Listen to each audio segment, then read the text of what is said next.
정치권에선 대통령실의 폭우 대응을 놓고 공방이 이어지고 있습니다. 대통령은 사흘째 현장 행보를 이어갔지만 카드뉴스 논란 등으로 빛이 발했다는 지적도 나오는데요. 조금 전 백 반장하고도 얘기했지만 오늘은 여당에서 사고가 터졌습니다. 수해복구 봉사에 나선 국민의힘 김성원 의원이 비 좀 왔으면 좋겠다. 사진 잘 나오게라고 말한 거죠. 바로 사과를 하긴 했지만 논란은 커지고 있습니다. 관련 소식을 신혜원 체커가 정리했습니다. 네, 별이 5개, 다정해는 5시, 뉴스픽도 5개입니다. 신체커의 뉴스픽 5 시작하죠. 자, 오늘 준비한 소식은요.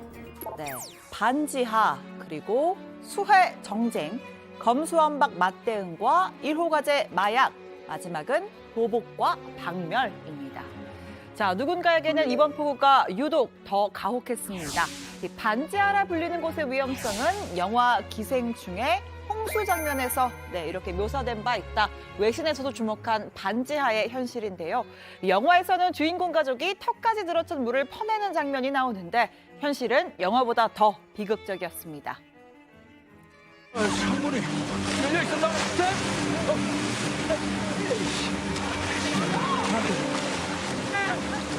이거 좀 도와줘. 야, 기호야, 창문 닫아, 창문.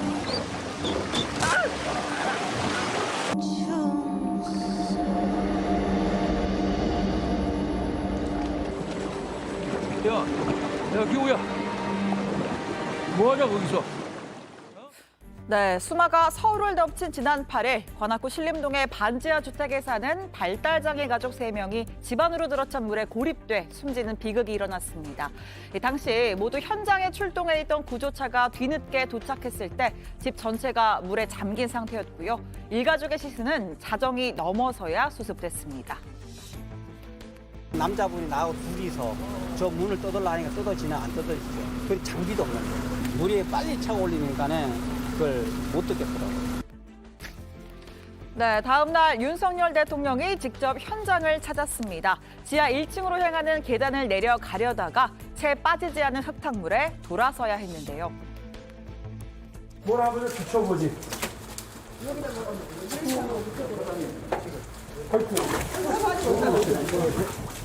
아우, 이 문이 지금 문이 열리지만 네네. 물을 뺐는데도 이러네.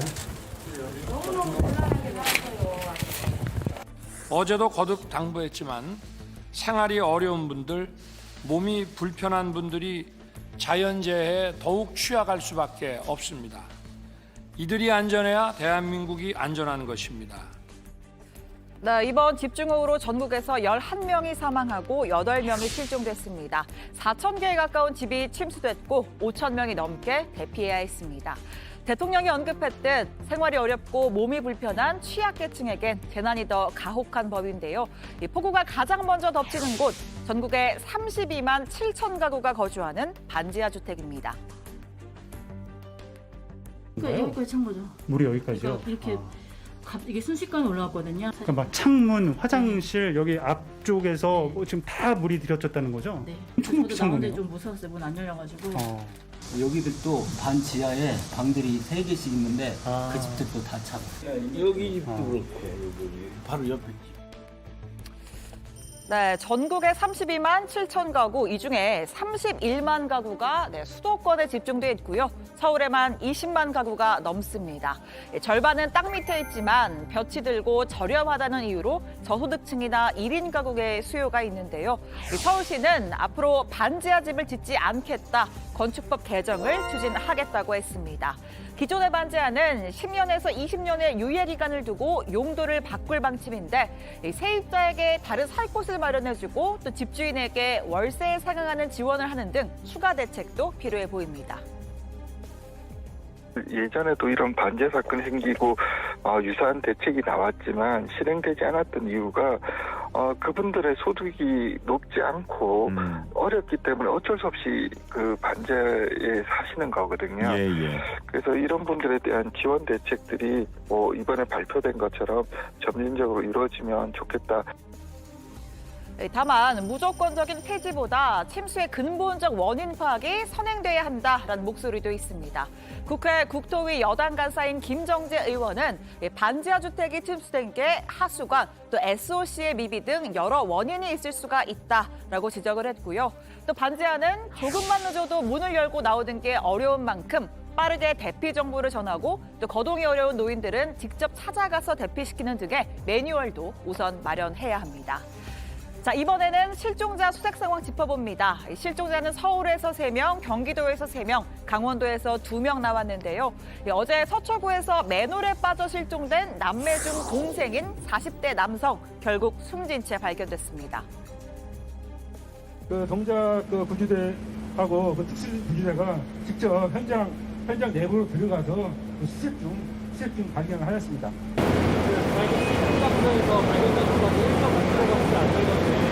지금 그 부분에 대해서는 저희도 약간 좀 의문을 가지고 있는 부분입니다.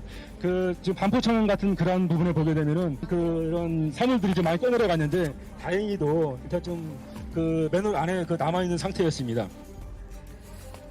자, 특수구조대에 이어 오늘은 지게차까지 동원됐습니다. 수색의 전 과정 초조하게 지켜보고 있는 가족들, 다시 내리는 비가 걱정인데요.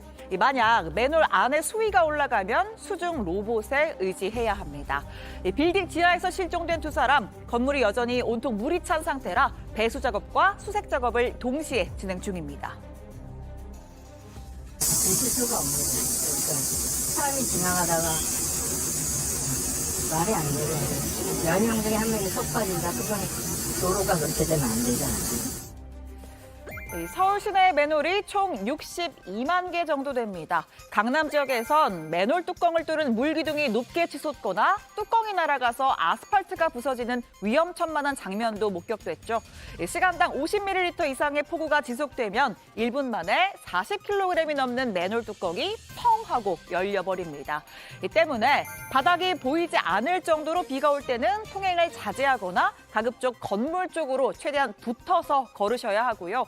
맨홀에서 공기 빠지는 소리가 나거나 뚜껑이 요동칠 때는 즉시 대피, 그리고 물기둥이 솟을 때 절대 옆에서 구경하고 계시면 안 됩니다. 자, 또 하나 주의할 게 있습니다. 바로 포트홀, 도로 위의 폐임 현상인데요. 어젯밤 중부고속도로 서청주 IC 인근에 생긴 포트홀에 차량 15대의 타이어가 파손이 됐습니다. 폭우로 출동할 수 있는 견인차가 모자라서 갓길에 3시간 넘게 고립돼 있었는데요. 이 포트홀은 도로 위의 지뢰로도 불립니다. 위를 빠른 속도로 지나면 타이어가 터지기 때문에 폭우철에는 언제 어디든 포트홀 있을 수 있다, 이런 생각으로 천천히 2손으로 운전해야 합니다. 그러니까 이제 특히 이 산사태, 뭐 포트홀, 뭐 혹은 싱크홀, 다 이런 것들이 이제 예를 들어서 비가 내리면서 발생할 수 있는 확률이 높아지는 것들인데 비가 지표면을 때리는 타격력까지 가해지는 바람에 또다시 비가 오고 내일 비가 온다면 옹벽 붕괴라든가 뭐 저지대 침수라든가 더 심해질 거로 봐야 되겠죠. 자, 2번째 픽은요. 수해 정쟁입니다. 정치권에선 대통령실의 폭우 초기 대응을 두고 공방이 이어지고 있습니다. 대통령이 보이지 않는다라는 야당의 비판에 여당과 대통령실은 지금이 정쟁할 때냐라고 맞받아쳤죠.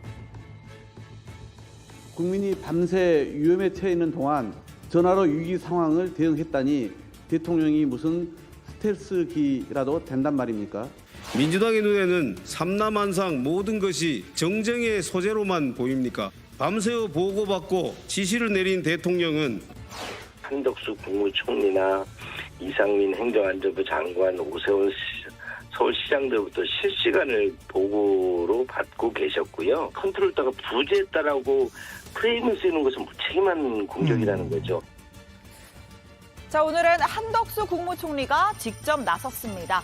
대통령의 자택 지휘 논란에 이 자택은 이미 청와대 벙커 수준의 시설이 갖춰져 있다고 말했는데요. 이미 벌써 그 대통령께서 머물고 계시는 그 자택에도 그러한 그 모든 시설이 거의 뭐 완벽하게 다 갖춰져 있죠. 그러면 지금 사실 전화로 지시하셨다라고 할 때 그 전화는 저희는 뭐 휴대폰 같은 거 생각했는데 그런 수준이 아닌가요? 좀 더 그 모든 그 비밀이 좀 더 보장될 수 있는 그런 통신 수단들이 다 있습니다. 지하 벙커 수준이라고는 할 수는 없겠지만 거의 벙커 수준이라고 보셔도 될 것 같아요. 다만 논란이 불거진 후 윤 대통령은 사흘 연속 현장으로 향했습니다. 그제는 일가족이 숨진 신림동 반지하 주택을, 어제는 집중호우로 옹벽이 무너진 동작구의 한 아파트를 찾았죠. 자, 오늘은 서초구의 한 마트를 방문해 농축수산물 수급 현황과 물가 동향을 점검했습니다. 올해는 평소보다 추석이 이릅니다.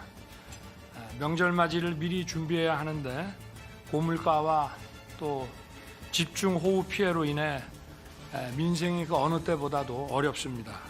2차 피해가 절대 발생하지 않도록 살피고 국민 안전에 대해서는 국가가 끝까지 무한 책임을 진다는 자세로 긴장을 늦춰서는 안 됩니다. 그런데 이 같은 대통령의 현장 행보가 대통령실의 부적절한 행보로 빛이 발했다는 지적 나옵니다. 오히려 대통령실이 논란을 부추기고 있다는 거죠. 비가 온다고 그래서 대통령이 퇴근을 안 합니까? 폭우 피해가 발생했다면 모르지만 제가 퇴근하면서 보니까 벌써 다른 아파트들이 아래쪽에 있는 아파트들은 벌써 침수가 시작이 되더라고요. 또 대통령이 직접 집중호우로 피해를 입은 국민에게 사과의 뜻을 전했는데 한 대통령실 관계자가 사과라고는 생각하지 않는다, 이런 설명을 해 논란이 되기도 했습니다. 다시 한번 희생자의 명복을 빌며 불편을 겪은 국민들께 정부를 대표해서 죄송한 마음입니다. 자, 활용점정은 바로 이 사건입니다. 대통령실 공식 홈페이지에 올라온 카드 뉴스인데요. 윤 대통령이 몸을 낮추고 소방 관계자들의 설명을 듣고 있고요. 국민의 안전이 최우선이다 문구도 적혀 있습니다. 논란이 된 건 바로 이 배경. 이번 폭우로 사망한 일가족이 살던 반지하 주택을 국정 홍보물의 배경으로 사용한 겁니다. 여야 할 것 없이 뜨악하다 반응 쏟아졌고요. 결국 대통령실은 부족했다고 사과하며 게시물을 내렸습니다. 무슨 저 대통령이 계신 데가 상황실이고 뭐 대통령 있는 곳이 상황실이다. 카드 뉴스 나온 거면 뭐 모든 게 표떨어지는 행동이에요. 표떨어지는 소리만 왜 하는 사람들, 그런 사람들로 대통령실을 채워놨느냐. 아주 대대적으로 물갈이를 하지 않고 저 참모들을 가지고는 뭐 별로 표에 도움 안 될 거예요. 최악이죠, 이거는. 이런 건 하면 안 되죠. 저는 최근에 우리 대통령실의 업무 처리를 보면 정말 이 사진을 선정하고 이런 식의 이런 홍보를 하는 이 인력들에 대한 제대로 된 교체나 뭐 이런 게 있어야 될 것 같습니다. 자, 여당에서도 사고가 터졌습니다. 오늘 주호영 비상대책위원장과 권성동 원내대표 그리고 차기 당권 주자를 포함한 국민의힘 전현직 의원들이 봉사에 나섰는데요. 이 주호영 위원장, 보여주기식이 아니라 제대로 봉사하자 결의를 다졌습니다. 질 때까지 정말 내 집이 수해를 입은 것처럼 최선을 다해서 일해 주시길 바랍니다. 장난치거나 또 농담하거나 심지어 사진 찍고 하는 이런 일도 좀 안 해주셨으면 좋겠고. 그런데 말이 끝나기가 무섭게 사단이 났습니다. 주인공은 김성원 의원입니다. 수해 복구 현장에서 절대로 해서는 안 될 말을 꺼냈죠. 솔직히 비 좀 왔으면 좋겠어요. 배춘식 의원님. 사진 잘 나고. 배춘식 의원님. 비안 나는 게 아니. 이쪽이. 자, 들으셨나요? 비 좀 왔으면 좋겠다, 사진 잘 나오게. 다시 듣고도 참 믿기 힘든 발언입니다. 김 의원이 이 말을 하자 옆에 있던 권성동 원내대표는 순간 먼 곳을 보면서 모른 척을 했고요. 또 이미자 의원이 김 의원의 팔뚝을 때리면서 말리는 것까지 영상에 담겼습니다. 현장에 있던 모두가 부적절한 발언이란 걸 알았을 겁니다. 자, 김 의원 사과문 올렸습니다. 사과해야죠. 엄중한 시기에 경솔하고 사려 깊지 못했다. 상처받은 수해민과 국민께 죄송하고 남은 시간 진심을 다해 수해 복구 활동에 임하겠다고 적었습니다.